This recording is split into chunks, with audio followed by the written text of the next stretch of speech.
Now, RV cabinets are built a lot differently than regular house cabinets are, and that's because weight has to be factored in.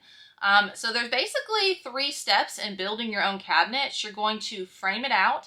After it's framed, you add a face frame, and then you can make the cabinet doors. There are a lot of advantages to building your own cabinets, especially if you have a space that really needs some custom cabinets. I build them all the time for horse trailers, RVs, and I've also built them for travel trailer conversions. Things like schoolies and vans are also going to need a custom build cabinet. The ones that I built for this video are actually going in a food truck. Now, this is my good friend Dana, and she has actually been building a coffee food truck for the past couple months. And I built these custom cabinets for her to hold her syrups in. And as you can tell, she's just as weird as me. So here's what the finished cabinets look like. They're just basic shaker style cabinets with a 3/4 inch countertop on top of it. So let's go ahead and get started on the build. The first step is to go buy a bunch of 2x4s and go ahead and rip them down into 1 inch by 1.5 inches. Now I picked 1 inch because I can get 3 1-inch sections out of one 2x4, so it's a little more cost effective than making them thicker. Now for these cabinets, I'm actually building them over a wheelbase, so I'm building a platform. This platform is going to sit on top of the wheelbase and give me a nice smooth bottom, but if you're building on a flat surface, then you don't actually need a base. And this is just 1/2 inch plywood that I'm cutting up, so nothing fancy. Next, I cut up some 2x4 blocks that will be the supports for my base. I just used some L brackets and some drywall screws to go ahead and attach those to the floor. I also added a support beam at the back that was screwed directly into the studs. Then I added my base and got my staple gun and went ahead and put some staples to secure the base to the blocks. And then I did a little testaroo just to make sure it was nice and stable, and I'm about 150 pounds, so it was pretty stable. Next, I fastened my top support piece directly into the studs of the food truck. It's definitely important to make sure that your main top piece is directly into the studs because that is going to hold a lot of the weight of the countertop. And after that, I pretty much just assembled it piece by piece. Each build is obviously going to be different, but this will give you a good idea of how I frame it out. Next, I added some support pieces to the outside edge, and that is going to give me some leverage so I can start building the cabinet up. Now, I just used regular drywall screws to fasten these, so it doesn't have to be any specific type of screw.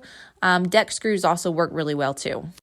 Now, if you'll notice, some areas I use pocket holes. I have a pocket hole jig that I really like. So if you don't have one of those, I highly suggest investing in one because I use it all the time. If visualizing a 3D image is kind of hard for you, I would suggest drawing this out ahead of time just so you have an idea of where you're going to put your framing. But for me, I pretty much just start with a base and then build up from there. This cabinet is actually going to hold syrups for my friend Dana, and so I already knew how tall and how wide I needed the cabinets. I actually took the syrup bottles and measured them just to be on the safe side. So if you're building a custom cabinet for something specific, definitely make sure to get the measurements of that. That way you don't build the cabinet and it accidentally doesn't fit. And this was really good timing because Dana makes some amazing coffee, so she gave me a coffee break. If y'all are in the Raleigh area, definitely check out Cruisin' for a Bruisin'. She's going to start up here soon, and her coffee is amazing. And that's pretty much all there is to the frame. This is what the finished frame looks like, so let's move on to the face frames. Now for the face frames, we'll start out with some 1x6 pine boards. Make sure to pick out pine boards that are nice and flat and don't have a lot of knots in them. I ripped these down to about 2.5 inches. Now I already drew out how tall and how wide I needed my face frame to be, so I went ahead and cut the exact measurements to how tall and how wide I needed it.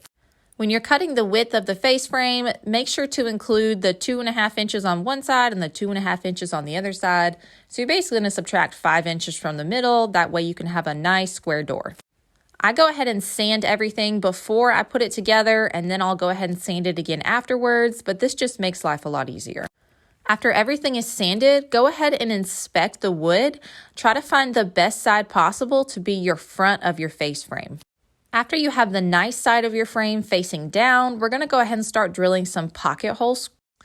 There's definitely other ways to fasten these together, but pocket holes are just a really easy way to do it, and they're not hard, so they're very user-friendly. So if you don't have a pocket hole jig, I highly suggest getting one. After you have your pocket holes, you can go ahead and start the assembly process. I use some wood glue on both ends, and then basically just start at one side and join everything together using pocket hole screws. Now, the pocket hole screws aren't anything fancy, they're just 1.25 inches. I do highly suggest using a framing square like you see there to make sure that your face frame is actually totally square before you screw it in place.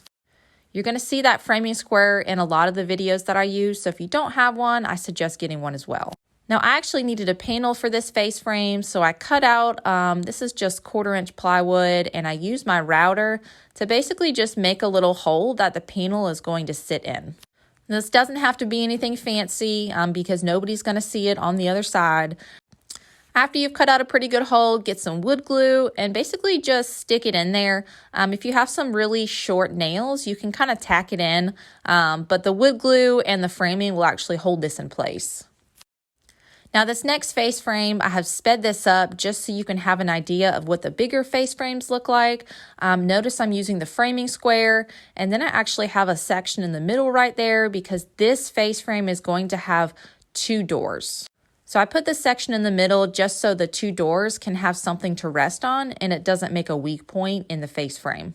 Now here's another face frame that I made for the same cabinets. So same idea, framing square, middle support, lots of pocket hole screws. This one I actually made a little false panel at the top there just to give it a nice finished look. Same thing, some wood glue, tack it in, and it's ready to go. After everything is assembled and dry, you can go ahead and get a sander and basically just sand down the entire front of the face frame. Now I have a little piece of 120 grit sandpaper that I run along the edges, and that basically just takes that sharp edge off and gives it a nice smooth and rounded look. Also, if you have any gaps, you can use some wood glue and some sawdust to kind of fill it in. After it's sanded, you are ready to nail it to your frame. I have a 16 gauge nailer right here with 1.25 inch nails, and that does perfectly. That way you don't have to put as many nail holes in as you would with an 18 gauge finish nailer. After you have nailed all your face frames on, you can go ahead and fill in your holes, and then we are ready to move on to making the doors. Okay, last part, we've made it. The first step in making these doors is to go ahead and get some more of that 1x6 common board. But this time we're actually going to rip it down to 2 or 2.25 inches. And again, try to pick out boards that are nice and straight and that don't have a lot of knots because it's going to give you a more finished look in the long run. Next, I drew out the final dimensions of my doors and did a little math here. The style of the door is basically the tall part and the rail is the top and the bottom part. So I know exactly how big I need to make my stiles, but my rails are a little trickier.